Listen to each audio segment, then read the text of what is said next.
June 2021. An entire nation heard the voice of Dawn Wells, calm, firm, almost defiant, telling the world that his little girl was kidnapped and that she was out there somewhere waiting to be found. In every early interview, he stood by that story with unshakable conviction, no doubt, no hesitation. "We'll find her," he kept saying. "She's out there." But time has a way of stripping away rehearsed lines and polished defenses. Fast forward to now, the same man who preached certainty is crumbling in his own words. In a recent conversation, Dawn's voice cracked. His tone shifted, and he whispered something no one expected to hear from a father who once swore his daughter was alive. "I don't know if Summer is dead." He didn't even say it in anger or confusion. He said it like someone who's finally being haunted by his own truth. That single sentence sent a shockwave through the true crime community, because when a parent goes from total certainty to quiet devastation, that isn't just grief, it's something far more revealing. It's regret. It's possible guilt. It's the collapse of a story that's been held together for too long. So tonight, we're not just talking about a confession. We're examining the emotional breakdown of a father who might be running out of lies, or running out of the strength to keep them hidden. Is this regret the first crack in his armor? Is it a subconscious confession that he's been carrying a secret all along? Or is it the beginning of a breakdown that could finally lead to the truth? Because when a man finally admits he doesn't know if his child is alive or dead, that tells us one thing: the story he's been telling is not the same story he believes anymore. If you're here to get closer to the truth, stay with me. If you are here for justice, please stay back and watch. Because after hearing what this man claims, you may never look at this case the same again. These are not just holes in an investigation. They are cracks where the truth could be hiding. Because children don't just disappear without someone, somewhere, knowing what happened. And in this case, the silence is almost as disturbing as the disappearance itself. But before we dive into this, kindly subscribe to our channel if you believe in fighting for justice. We've just crossed 4,000 subscribers, all because of your support, and we need that same energy to reach 5,000, then 6,000, and then 10,000. So go ahead and drop your fingerprints on that subscribe button and where you're watching from, because wherever you are, the day this vision is fulfilled, I will send my appreciation straight to you. Let's keep building this community that fights for justice together. I don't even know if Summer is dead. Those words came quietly from Dawn Wells, a father who for nearly 2 years insisted with absolute certainty that his daughter was alive. In every interview, every news clip, he repeated the same line with confidence: "She was abducted, but she's out there." He claimed he felt it in his bones. He said no parent could ever give up hope on their child. He looked the cameras in the eye and dared anyone to question his faith. But now all of that certainty has snapped. In a voice that sounded cracked and worn, Dawn finally admitted something no one expected him to say. "I don't know if Summer is dead." That statement didn't just reflect doubt. It marked a shift from bold declarations to quiet defeat. And it raised a chilling question: why now? Why does a father who has clung so fiercely to hope suddenly confess that he might never see his child again? Tonight we're going to explore that shift. Because when someone changes their story after years of holding the same line, it usually isn't by accident. It might be grief catching up, or it might be guilt. It might mean he's finally confronting something he's been hiding. Whether it's sorrow, regret, or a subconscious confession, that one sentence has opened a new door in this case. And we're about to walk through it. We've all seen the early clips of Dawn Wells standing outside his rural home, hands on his hips, eyes scanning cameras with a strange defiance. He almost seemed unshakable, claiming again and again, "I know my daughter's alive. Somebody took her." Reporters noted how quickly he would answer, how firmly he spoke, almost like someone reciting a speech he'd practiced. He didn't stumble on words. He didn't hesitate. Every sentence was firm, fast, final. But in his most recent interview, he doesn't even look like the same man. He's sitting indoors this time, slouched forward, wearing a loose shirt, arms hanging between his knees. The room feels quiet, heavy. You can hear small sounds in the background. a refrigerator humming, a dog barking somewhere far off. Dawn's voice is slower now. His breathing is deeper, more labored. When they ask him, "Do you still believe she's alive?" there's a long pause, at least 4, maybe 5 seconds. He looks down at the floor, presses his lips together, like he's fighting with his own thoughts. Then he mutters, barely above a whisper, "I don't even know if she's dead." That moment didn't sound like hope being lost. It sounded like something inside him broke. He didn't correct himself. He didn't follow up with, "But I hope." He just sat there staring. His eyes were glossy, but not exactly tearful, like someone who hasn't slept, or who's been arguing with himself in the dark for too long. It's a man who no longer sounds sure of anything, and that's what makes it feel like a shift. Because people don't go from total certainty to this level of brokenness, unless the truth has been eating them alive from the inside. So now viewers are asking the one question that changes the entire direction of this case. Did Don finally slip? Did he finally reveal how much he truly knows, not by confessing guilt directly, but by losing the confidence he once had about her being alive? Because when the voice starts to tremble, sometimes the truth is finally getting ready to show itself. In those early interviews, Don always used words like hope, faith, and God. There was a strange confidence in his tone, as if repeating those words gave him control over the story. But in his newest appearance, after that whisper about not knowing if Summer is dead, a different emotion starts to seep through. One that feels less like sadness and more like regret.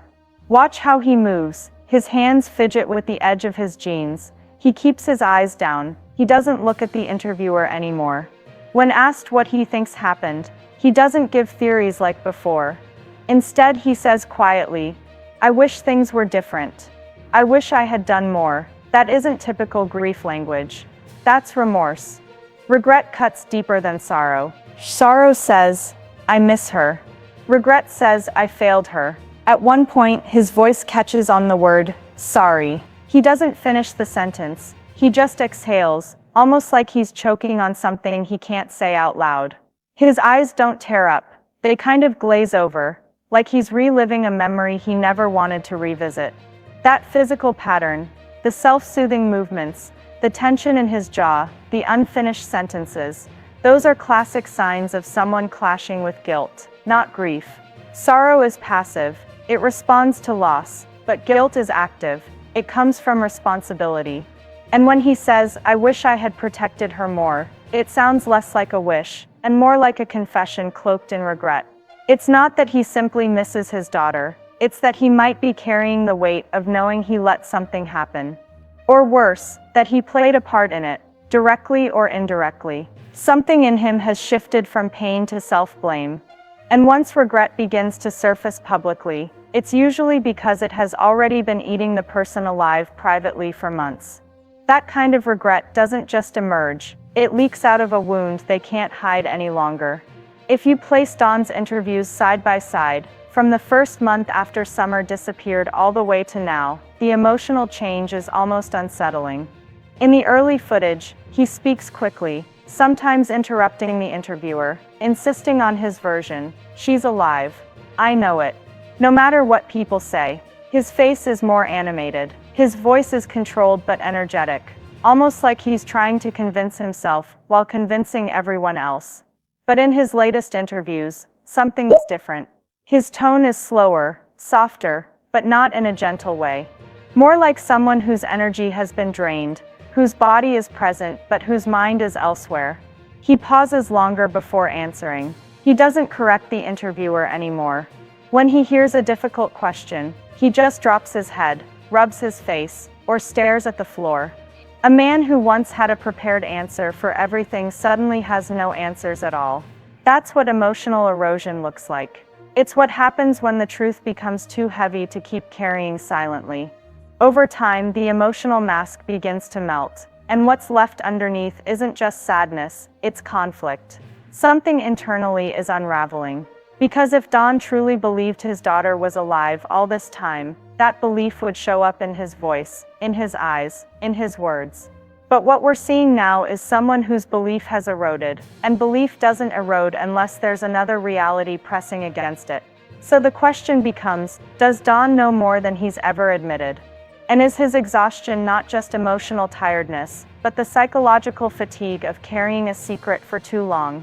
People often say guilt ages a person faster than years. And when you look at Don now, the lines on his face deeper, the defeated posture, the distant look in his eyes, it feels less like a grieving father, and more like a man haunted by something he's been unable to speak. Almost immediately after the interview aired, clips of Don's confession began circulating on TikTok, Reddit, and YouTube. The moment he said, "I don't even know if she's dead," people froze the video, replayed it, analyzed his posture, his breathing, the way his shoulders slumped after he said it. Comment sections started flooding with phrases like, "He gave himself away right there. That sounded like a man who slipped. That wasn't grief, that was guilt." On Reddit, threads exploded overnight.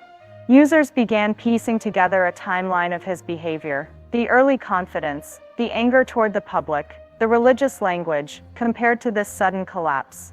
People posted side-by-side video clips, Don in 2021 versus Don in 2025. The contrast was jarring. One comment with thousands of upvotes read, "He's not confused anymore, he's haunted." Another user wrote, "That wasn't just hopelessness, that was a man finally letting guilt leak out." Even true crime commentators on YouTube began calling this confession a soft admission.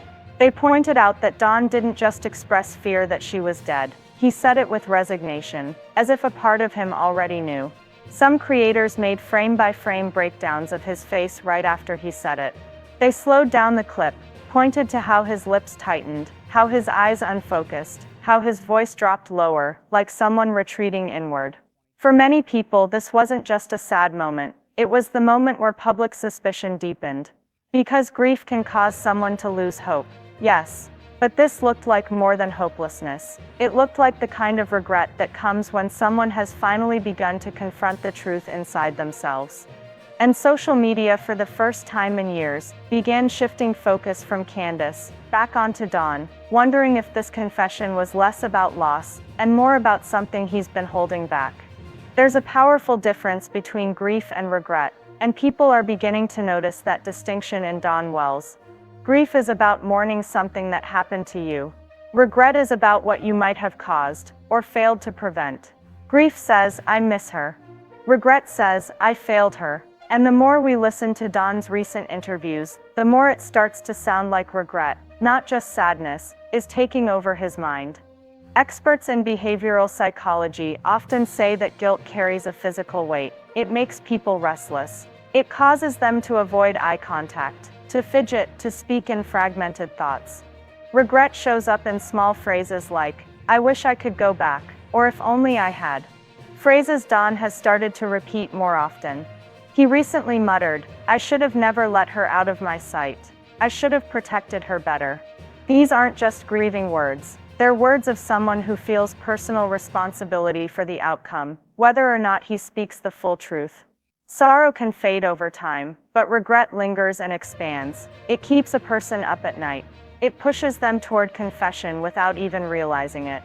And when Don says things like, "I keep thinking about what I did wrong that day," we have to wonder, what exactly does he mean by wrong?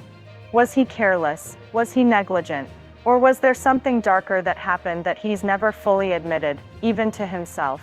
When regret starts to surface publicly like this, it usually means it has already been growing inside for a long time. People who carry deep regret often end up exposing themselves gradually, not through direct confession, but through emotional breakdown. And in Don's case, the shift from confidence to regret may not just be grief aging him, it may be guilt demanding to be heard, even if he's not ready to say it out loud. At first glance, it's easy to group Don and Candace together in this case, both parents, both involved in the same story. But when you study their behavior in detail, you start to see two completely different psychological profiles emerging. Candace's interviews are defined by a kind of unsettling calm. She rarely shows emotion. Her answers don't stray. She repeats the same skeletal timeline and never seems rattled, even when people question her story. That type of flat calm can often indicate rehearsed lying, someone who is managing a narrative. Don, on the other hand, has begun to fracture. He used to mirror Candace's certainty, but now he's inconsistent. He hesitates, he gets emotional, then shuts down. That's not the calm of someone lying smoothly, that's the cracking of someone carrying inner turmoil. If Candace is lying to maintain control, Don is collapsing because the truth, or guilt, is forcing its way to the surface. Watch how differently they respond to the same questions. When asked about guilt, Candace gets cold, defensive. When Don is asked if he blames himself, he lowers his eyes and says, "I should have been there." One pushes the blame outward. The other pulls it inward. That difference is important, because people who truly know nothing typically show one type of pain, but not personal responsibility. Don keeps slipping into language that suggests fault. "I let everyone down. I let her down." That's regret. That's moral accountability. Viewers notice that too. Social media comments now point to Don as the emotional weak point in the story, the one who may eventually break and tell what really happened. Because between the two of them, Candace hides behind detachment, while Don is visibly eroding. And in many past cases, it's the emotionally breaking parent, not the calm one, who ends up confessing first. The more Don speaks publicly, the more his words begin to sound less like a grieving father, and more like a man quietly confessing, not with facts, but with emotion. Regret, when it starts pouring out, doesn't always come with a direct admission like "I did it." Instead, it leaks out through phrases during interviews. "I should have stopped it. I wish I could go back. I didn't protect her." These lines may sound like sadness to someone who isn't listening closely, but to investigators and behavioral experts, these are forms of indirect confession. In recent footage, Don sits in a dimly lit room, his elbows on his knees, hands clasped tightly together. When he says "I replay that day" over and over, he closes his eyes as he says it, almost like he's seeing it. He isn't just missing her, he's haunted by his own memory of what happened or what he let happen. He pauses, bites his lip, and whispers, "I should have been there." He doesn't say, "I wish the kidnapper didn't come." He says he should have been there, shifting the blame inward. That's regret rooted in responsibility. This is exactly how unspoken confessions begin, not in a courtroom, but in small cracks of honesty. Psychologists call it a moral bleed, the moment the truth starts leaking through emotional language, before a person is ready to verbalize it clearly. They begin to admit without actually naming the act. And what Don is expressing, that heavy self-blame, the acknowledgement that maybe it's too late, the disappearance of his earlier certainty, all of that lines up with someone who may not be ready to say, "I know she's dead," but is already acting like someone who does. So when people say, "He finally slipped," they don't mean he revealed a detail of the crime. They mean his emotional truth slipped out. Because confession doesn't always begin with facts. It begins with regret so heavy that it can no longer be hidden behind rehearsed lines. And Don Wells is beginning to sound like a man who carries more than grief. He carries knowledge. And knowledge plus regret equals a silent confession waiting for the words to catch up. In the most recent interview, the camera doesn't catch Don speaking immediately. It catches him breathing, shallow, heavy, his hands pressed together as if in some kind of silent prayer. The lighting in the room is soft, almost dim, which only makes his face look more worn. When the interviewer gently asks, "Do you still believe she's alive?" he doesn't answer right away. He exhales slowly and stares at the ground as if the answer is there, written in something only he can see. Then, after a long pause, he says it again, but softer this time, "I don't even know if she's dead." He doesn't look proud to admit it. He looks defeated, like someone who's finally stopped fighting a thought he's tried to push away for years. This isn't a man delivering a statement, it's a man who seems to be unraveling. His shoulders slump forward. His fingers are twitching slightly. He keeps repeating phrases like, "I keep thinking I should have done more," and "Why did I leave her that day?" These are not just words of sadness, they're words of responsibility. They point inward, toward himself. Psychologists say, real regret often sounds like memory and confession mixing together. The person doesn't come out and confess, but they start to circle around the truth emotionally. They begin to shift from "someone else did this," to "I let this happen," or even "I caused this." When Dawn says, "I wish I had taken her with me instead that day," it creates a picture of a father haunted by a decision, not a kidnapping. It suggests he knows the danger didn't come from the outside, it came from something he allowed, or something that happened under his roof. People began replaying that moment across social media. Some viewers pointed out how he clenched his jaw just before speaking, how he blinked rapidly like he was reliving a moment he hadn't spoken of. Others commented that the room seemed heavy, as if the silence itself was pulling a confession out of him. It wasn't grief that filled the air, it was guilt finally surfacing. This kind of language, "I wish I never let her out of my sight, I should have protected her. Maybe she's gone for good," it's the language of a man carrying something he can't say directly. In criminal psychology, that's known as emotional leakage, when the truth starts to escape not through facts, but through regret so strong it cracks through denial. Don didn't say, "I know she's dead." He didn't say, "I'm responsible." But everything in his tone, his posture, his word choice, his hesitation, all of it feels like a confession being spoken in slow motion, through regret instead of admission. At this point, many are no longer asking whether he knows more, they're asking when he's going to finally break and say it outright. Because a person can only carry that kind of blame inside for so long before the truth demands to be spoken. Regret can sometimes be the first stage of a confession, and Don Wells is starting to look and sound like a man right on the edge of that moment. At this point in the investigation, it's no longer just about what Don Wells says, it's about how millions of people are now interpreting his silence, his pauses, his sudden moment of regret.